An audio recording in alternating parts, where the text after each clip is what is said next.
अस्सलामु अलैकुम रहमतुल्लाहि व बरकातुहू। प्रधानमंत्री नरेंद्र मोदी की कुछ तस्वीरें और एक वीडियो क्लिप सोशल मीडिया पर बड़ी तेज़ी के साथ वायरल हुई और ये तस्वीरें तथाकथित गौ रक्षक या काउ विजिलेंस को और ज़्यादा प्रमोट करती है।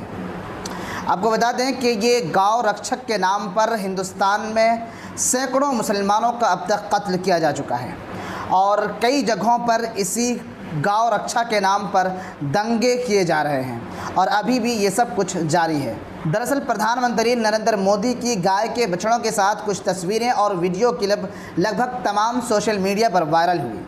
अब लोग इस पर तरह तरह की अपनी राय दे रहे हैं। लोग कह रहे हैं कि हिंदुओं के यहाँ गाय को इस तरह का सम्मान दिया जाता है, हिंदुओं के यहाँ एक ऐसा जानवर है जिसे माँ का दर्जा मिला है, हिंदुओं के यहाँ इस चीज़ को मारा नहीं जाता है, काटा नहीं जाता है, खाया नहीं जाता है। और जो लोग इस तरह की या जो लोग गाय के या गाय के बछड़ों को मारते हैं वो जो है इंसान कहलाने के लायक नहीं है। तो ये तस्वीर कहीं ना कहीं गाय के नाम पर हिंसा को प्रमोट करती है और ये तस्वीर तथाकथित गाय प्रेमियों के जहनों में, उनके दिमागों में मुसलमानों के ख़िलाफ़ नफ़रत और जहर भरने का काम करती है। लेकिन आज के हिंदुओं से सवाल ये है कि क्या हिंदुओं ने कभी गौ मांस नहीं खाया? क्या हिंदुओं ने कभी गाय को नहीं मारा? भारतीय संविधान के प्रमुख निर्माताओं में से एक डॉक्टर भीमराव अंबेडकर हैं। डॉक्टर भीमराव अंबेडकर हिंदुस्तान और हिंदुस्तानी तारीख़ में किसी तारुफ के मोहताज नहीं हैं। डॉक्टर भीमराव अंबेडकर ने गाय के मांस खाने के ताल्लुक़ से एक आर्टिकल्स लिखा है और आर्टिकल्स का हेडिंग था, क्या हिंदुओं ने कभी गौ मांस नहीं खाया। डॉक्टर भीमराव अंबेडकर की किताब है अछूत कौन थे और वो अछूत क्यों बने। इसी किताब में इस मजमून को, इस निबंध को लिखा गया है। अपने इस लेख में अंबेडकर हिंदुओं के इस दावे को चुनौती देते हैं कि हिंदुओं ने कभी भी गौ मांस नहीं खाया और गाय को हमेशा पवित्र माना है और उसे अगण्य श्रेणी में रखा है, यानी उसको ऐसे कैटेगरी में रखा है जिसको मारा नहीं जा सकता है। अंबेडकर ने प्राचीन काल में हिंदुओं के गौमांस खाने की बात को साबित करने के लिए हिंदू और बौद्ध ग्रंथों का सहारा लिया है। उनके मुताबिक गाय को पवित्र माने जाने से पहले गाय को मारा जाता था। उन्होंने हिंदू धर्मशास्त्रों के विख्यात विद्वान पीवी काने का हवाला दिया है। काने ने लिखा है, ऐसा नहीं है कि वैदिक काल में गाय पवित्र नहीं थे, लेकिन उसकी पवित्रता के कारण ही वाजसनेयी संहिता में कहा गया कि गौमांस को खाया जाना चाहिए। अंबेडकर ने लिखा है कि ऋग्वेद काल के आर्य खाने के लिए गाय को मारा करते थे, जो खुद ऋग्वेद से ही स्पष्ट है।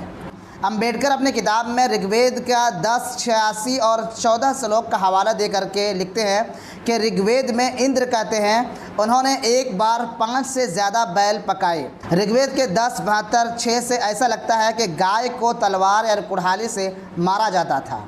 अंबेडकर ने लिखा है कि तैत्तिरीय ब्राह्मण में बताए गए कि काम्यष्ठों में न सिर्फ बैल और गाय की बलि का उल्लेख है, बल्कि ये भी बताया गया है कि किस देवता को किस तरह के बैल या गाय की बलि दी जानी चाहिए। अंबेडकर ने जिन वैदिक ग्रंथों का उल्लेख किया है उनके अनुसार मधुपर्क नाम का एक व्यंजन इन लोगों को अवश्य देना चाहिए। नंबर 1 बलि देने वाले ब्राह्मण, नंबर 2 आचार्य शिक्षक, नंबर 3 दूल्हे, नंबर 4 राजा, नंबर 5 स्नातक, नंबर 6 मेज़बान को। अब कुछ लोग इस लिस्ट में जो है अतिथि को भी जोड़ते हैं, मेहमान को भी जोड़ते हैं। ये जो मधुपर्क है, इस मधुपर्क में मांस और वो भी गाय का मांस होता था।